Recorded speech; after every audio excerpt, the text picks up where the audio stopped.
Gua akan meringkas buku ini jadi 4 kata. Beli dan baca sendiri. Gue sedikit ragu untuk buat ringkasan buku ini, karena setiap kalimat dan kata-kata bijak dari buku ini punya impact yang berbeda ke setiap orang. Wisdom yang kena di pikiran dan jiwa gue berbeda dengan wisdom yang kena di istri gue dan kena di teman gue. Karena alasan itu, gue ragu untuk buat ringkasan buku ini. Lalu kenapa gue mutusin untuk buat ringkasan buku ini? Alasannya sederhana, karena gue ingin membuat kalian tertarik untuk baca buku ini. Karena buku ini bagus banget. Jadi video kali ini adalah campuran dari ilmu-ilmu dari buku ini yang menurut gue menarik dan dicampur dengan pengalaman pribadi gue yang menurut gue relevan dengan subjek yang akan dibahas. Selamat datang di channel 321 Mulai. Channel ini membahas buku-buku yang telah gue baca. Topik kali ini adalah 5 bungkus ilmu dari buku The Love for Imperfect Things karya Haenim Sunim. Dunia sangat tidak sempurna. Bagi kita yang telah diberkati dengan kesehatan, rezeki, dan kebahagiaan, marilah kita membantu saudara kita yang membutuhkan di Wisma Tunaganda. Dengan berbagi, gue yakin kita telah memberikan kebahagiaan untuk orang lain. Jadi bagi juga jempol like-nya untuk buat gue bahagia. Tolong guys, di like. Tolong banget. Haha. Anyway, thank you banget. Kita lanjut 3, 2, 1, mulai. Bungkusan pertama, sayangi diri sendiri. Jangan terlalu baik. Dari kecil, kita sudah dilatih untuk menjadi anak baik, untuk selalu menyenangkan orang tua. Ide untuk menyenangkan orang tua tanpa kita sadari telah menjadi salah satu dasar hidup kita untuk selalu menyenangkan orang lain. Kita seringkali mengorbankan diri kita agar bisa memberikan kesenangan kepada orang lain. Pernah nggak kalian kalau merasa kalian seperti kerja sendiri, yang lain seperti tidak peduli? Pernah nggak kalian merasa sedang capek atau mau irit tapi nggak bisa nolak ajakan teman? Salah satu ilmu penting yang menurut gua sangat bernilai di sini adalah untuk mencintai diri kita terlebih dahulu sebelum mencintai orang lain. Jangan membuat diri kita menderita demi menyenangkan orang lain. Gua pernah mencoba terlalu keras untuk menyenangkan banyak orang. Gua tidak suka dan tidak terima kalau ada orang yang tiba-tiba tidak suka dengan gua. Karena gua merasa kepribadian gua selalu menyenangkan dan gua merasa senang kalau orang lain suka dengan kepribadian gua. Sampai suatu hari, salah satu teman gua bernama si Kampret memutuskan hubungan pertemanan dengan gua karena alasannya gua pindah kos-kosan dengan teman gua lainnya. Si Kampret tidak senang. Dia pikir gua telah mengkhianati dia, padahal gua sudah memberikan penjelasan, tapi sepertinya dia nggak terima. Gua sangat sedih, sampai-sampai gua nangis waktu gua lagi mabok. Ya, gua nangis cuy, malu-maluin. Baperan waktu mabok, sampai temen gua telepon si Kampret jelasin kalau gua itu sedih banget karena si Kampret benci gua. Esokannya, si Kampret telepon gue, jelasin kalau dia nggak benci gue, dan gue nggak usah sampai terbebani begitu. Abis telepon itu, gue merasa bego. Kenapa gue harus nangis membebani diri gue sendiri untuk menjadi orang yang sempurna dan menyenangkan banyak orang? Gue tersadarkan kalau bukan tugas gue untuk menyenangkan semua orang. Abis telepon itu, gue tidak pernah lagi dengar kabar dari si Kampret.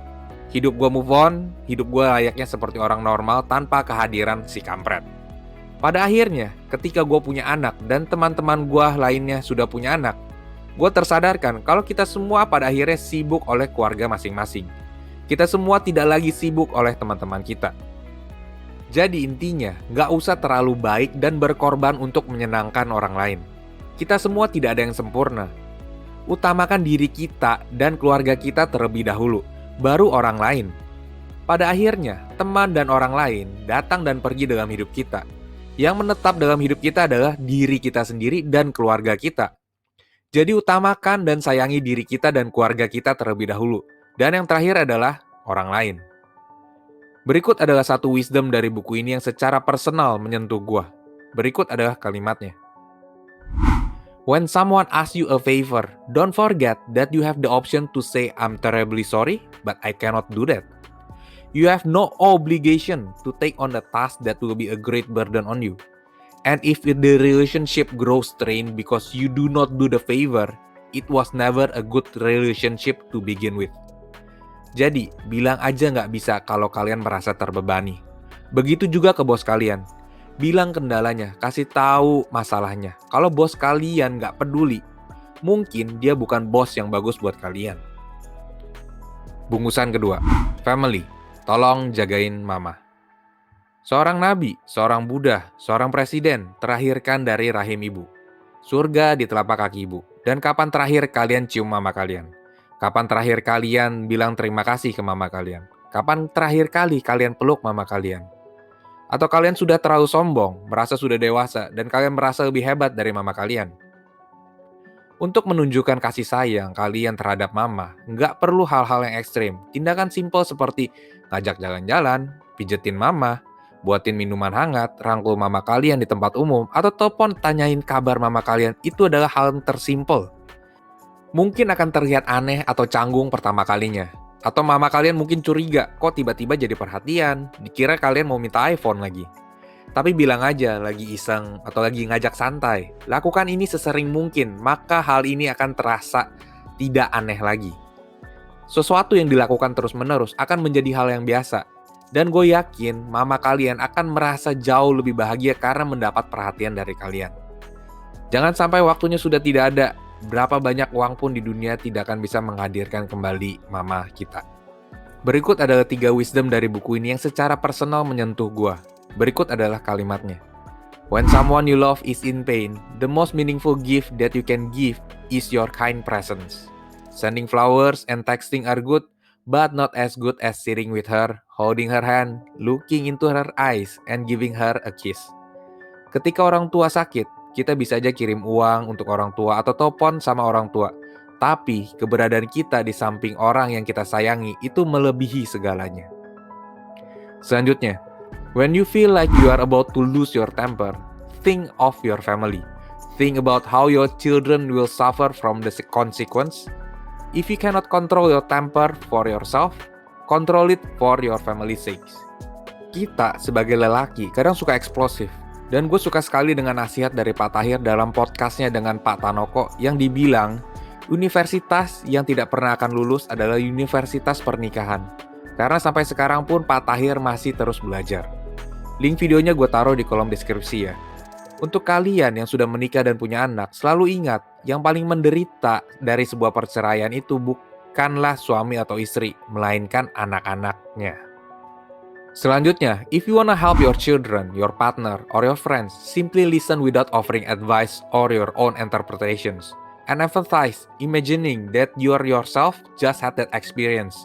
Don't turn away from difficulties, but endure them together. That is how you can be the greatest help. Dibesarkan dalam keluarga yang suka menyelesaikan masalah, membuat gue melihat semua masalah yang datang itu harus diselesaikan secepatnya. Ketika orang bercerita masalah, tanpa disadari, gue selalu mencari solusinya untuk orang itu.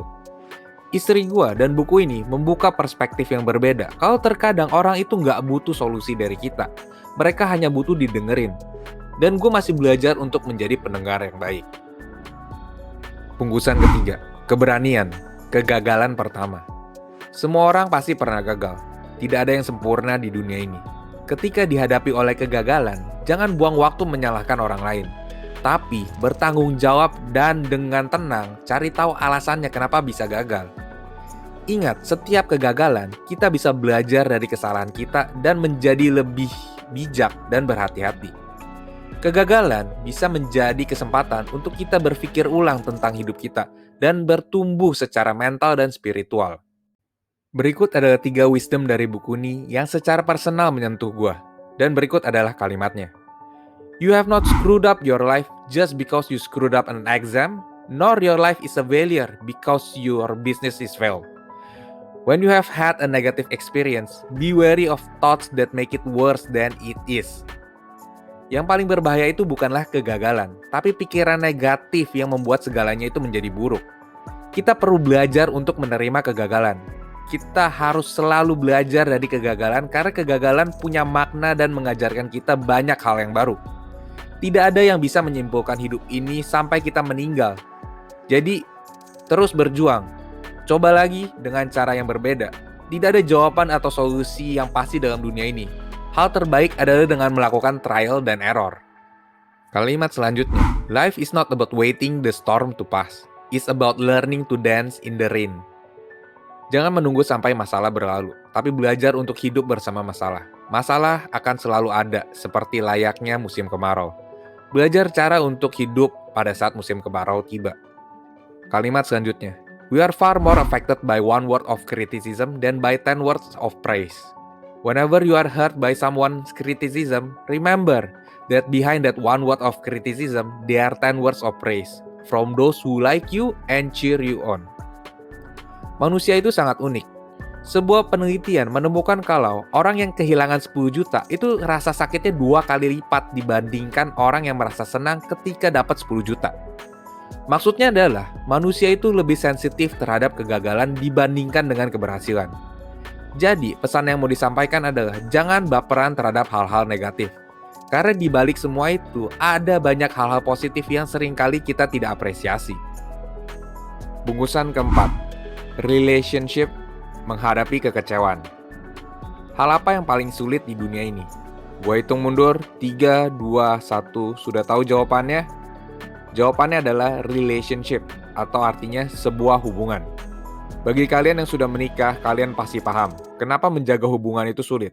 Karena butuh 2 orang untuk menjaga sebuah hubungan. Dan hubungan itu bisa diganggu oleh orang ketiga, dan juga hubungan itu sangat sulit untuk dibina. Awal mulanya, perpecahan sebuah hubungan seringkali disebabkan oleh kekecewaan. Seringkali ketika kita merasa kecewa dan kita tidak utarakan perasaan kecewa kita, perasaan kecewa itu akan selalu balik merugikan hubungan. Perasaan kecewa ini diibaratkan sebagai lampu kuning. Kalau kita tidak melakukan sesuatu terhadap perasaan kecewa itu, sebuah hubungan bisa jadi gagal.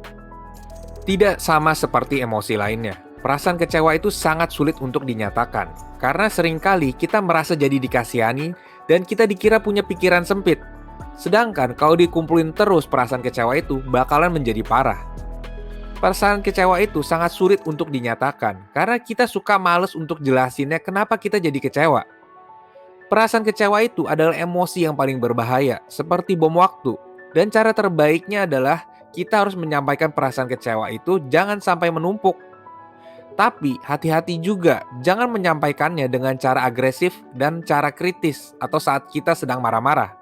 Penting untuk menunggu sampai kedua belah pihak tenang. Bicarakan apa yang kita rasakan, bukan apa yang telah dilakukan atau dikatakan tahunan yang lalu. Berikut adalah 3 wisdom dari buku ini yang secara personal menyentuh gua. Berikut adalah kalimatnya. Try to share your true feelings. Even if the other person is hurt at first, eventually, she will be grateful to know the truth. The truth is freeing to both the one who express it and the one who hears it. Kasih tahu kebenarannya. Kebenaran mungkin menyakitkan, tapi kebenaran itu membebaskan. Kalimat selanjutnya. Much of the stress in the relationships comes from the lack of communications. If you stop talking to each other, your hearts will grow distance and you will misunderstand each other. In your relationship with family, partners, and friends, however angry you may be, do not let the rope of conversations go slack for a very long time. Kalau marah ya jangan lama-lama. Mulai coba cari perbincangan dengan pasangan. Kunci kegagalan dari sebuah hubungan adalah kurangnya komunikasi. Kalimat selanjutnya. If someone did not ask for your help, do not try to solve her problems for her. Though the intention may be good, you risk taking control away from her and injuring her self-esteem. Untuk istri gue yang tersayang, I'm trying to learn this, babe, and I love you so much. Bungkusan kelima, acceptance, titik terendah hidup. Ini adalah cerita Dharma Buddha yang menurut gue sangat menyentuh gue tentang arti acceptance atau Indonya bisa menerima. Berikut adalah ceritanya. Alkisah, ada seorang ibu yang anaknya baru saja meninggal dunia. Kebetulan Sang Buddha sedang memberikan dharma di kampungnya. Sang ibu lalu mendatangi Buddha dengan air mata dan tangisan terisak-isak, meminta bantuan Sang Buddha untuk menghidupkan kembali anaknya. Sang Buddha tahu kalau penderitaan seorang ibu yang kehilangan anak tercintanya itu sangat berat sekali. Kemudian Sang Buddha berkata, kalau kamu bisa menemukan satu rumah yang belum pernah kehilangan orang yang mereka cintai, maka aku akan pergi ke alam surga untuk membawa balik jiwa roh anak kamu. Sang ibu mulai mengetuk setiap pintu di kampungnya, mencari satu rumah yang tidak pernah kehilangan orang yang mereka cintai. Sang ibu tidak berhasil menemukan rumah itu di kampungnya.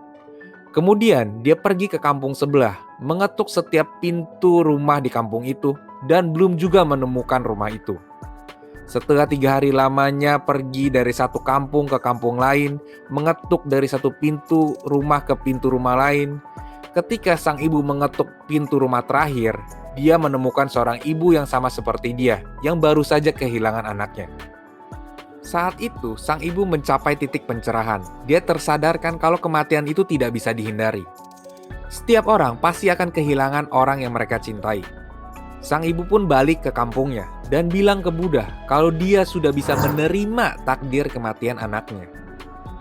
Intinya dari acceptance atau menerima ini adalah setiap orang pasti akan melalui titik terendah dalam hidup mereka, sama seperti ibu dalam cerita ini. Semua orang pasti akan menjalani titik terendah dalam hidup mereka, baik sekarang, dulu, atau nantinya. Hal yang bijak untuk dilakukan adalah bisa menerima nasib buruk kita dan secepatnya bangkit kembali menjadi orang yang lebih bijak. Banyak mereka yang tidak bisa menerima nasib buruknya menjadi tertekan, stres, dan bahkan menjadi beban bagi orang lain. Dan semoga cerita ini dapat mencerahkan. Berikut adalah satu wisdom dari buku ini yang secara personal menyentuh gua. Dan berikut adalah kalimatnya. Even though it seems like the night will go on forever, at certain point the day starts getting longer. Even though it seems suffering will continue without end, at certain point it will ease up, or we will learn to accept it. Meanwhile, we will learn a valuable lesson from that suffering. Nothing in this world lasts forever, not even our suffering. Tidak ada yang abadi di dunia ini, begitu juga penderitaan. Akhir kata, love for imperfect things. Kalian harus baca sendiri bukunya untuk lebih detailnya. Banyak detail yang gue ubah untuk penjelasan video ini. Dan jangan lupa untuk di like, subscribe, nyalakan notifikasinya supaya tidak ketinggalan video selanjutnya. Sampai jumpa di video selanjutnya. Cheers guys!